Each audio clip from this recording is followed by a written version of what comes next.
You know, it's good to be back. Hey there guys, I'm Will and welcome to FP1 and the comedy review, the series where we'll watch 10 teams, 20 drivers and no dickheads fight it out for the world title. A lot has changed for this year, but if you don't know that by now, I just want the address of wherever you sheltered in the aftermath of Abu Dhabi. But we don't need to talk about that anymore, so make sure you're subscribed and let's get into the first comedy review of 2022.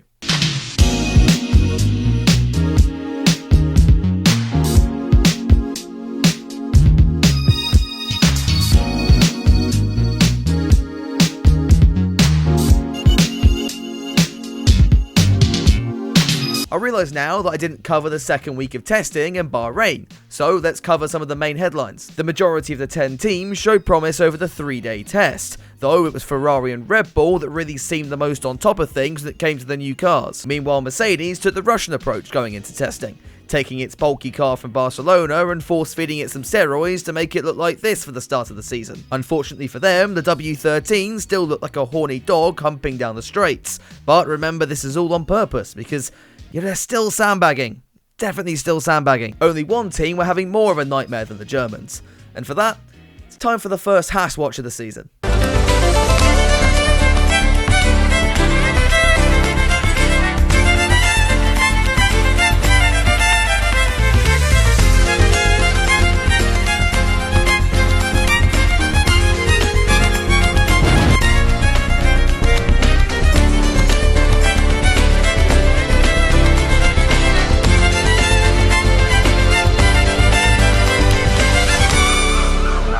Bunch of wanko. So, having finally told Mazepin to f*** off only a year too late, morale was beginning to rise at the Haas Formula 1 team for 2022. The return of Kevin Magnussen was further good news for the team, who were looking forward to putting their car through its paces in Bahrain. But their equipment at the circuit was a little bit like my date last night, in that it didn't show up. The other teams were surprisingly sympathetic and allowed Haas to run longer on the final 2 days of testing, where the car showed some impressive pace. Never thought I'd say that in a comedy review. Now, as a caveat, this has all been recorded and edited prior to the race weekend, so maybe it's aged badly, and if it has, then you guys can rinse me for it down in the comments. At least that'll improve the video's engagement. Anyway, let's get into the first practice session, and the first big headline of the year hit the paddock before the cars had even got out on track. As Aston's testing pace concerned Sebastian Vettel so much, he thought he'd rather contract COVID-19 to get out of driving duties this weekend. Replacing him would be super sub and Kevin Magnussen's sleep paralysis demon, Nico Hülkenberg. Now, who would have thought those two would have been on the grid a few months ago? Either way, FP1 ended up going relatively smoothly, despite the new technical regulations. There were a few issues though. For instance, Esteban Ocon tested Alpine's new car bomb technology, welcoming Hülkenberg back into the sport with a face full of carbon fibre. Another driver struggling on day one was Valtteri Bottas. The Finn left wondering how Kimi Räikkönen had put up with the team for so long. Technical difficulties kept him in the garage for the first half of Friday. However, at least Guan Yu Zhou gave the team something to be content about with P11 come the flag. Ferrari were also back on form, and Leclerc truly went back to the team's 2019 pace when he had an instant coming out of turn 11. It would be Pierre Gasly on top though come the end of FP1, which the highlights video tells you twice.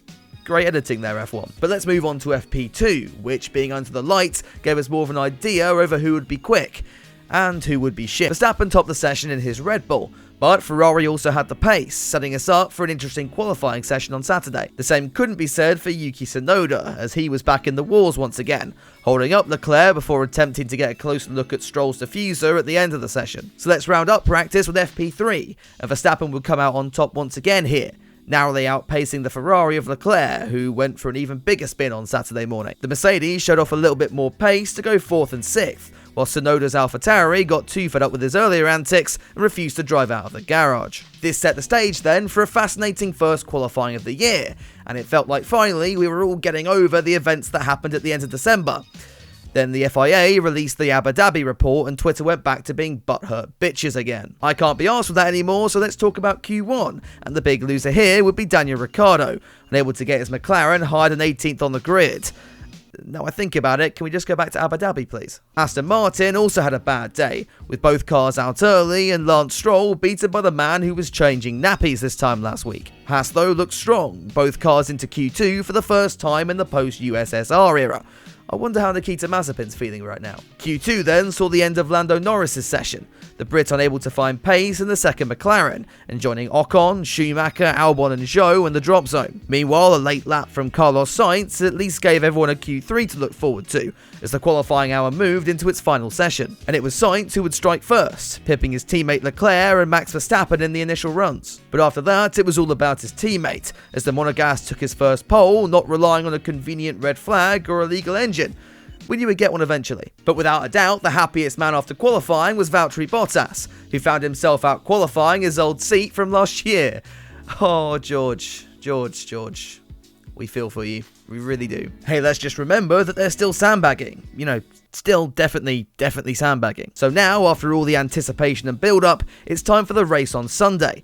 And this is where I probably get a sponsored section to piss you all off, but you're lucky this week as I haven't got one. So just make sure you're subscribed to the channel instead. Now on to the main event, and it was a fairly even start. Leclerc holding off Verstappen heading into turn 1. Slightly further back, Valtteri Bottas showed us his shit starts weren't limited to the silver arrows, and Mick Schumacher turned his Haas into a Beyblade after contact with Esteban Ocon. Hats off to anyone who got that reference. Meanwhile, those that joined the McLaren family due to an unhealthy obsession with Lando Norris got a taste of what 2015 was like, as Lando and Danny Rick circulated near the rear of the field. Mercedes stands weren't faring much better, with Hamilton switching to hard tyres and immediately regretting it. With the new rules making it harder to warm up those tyres at the start of a stint, many thought the overcut would become more of an option.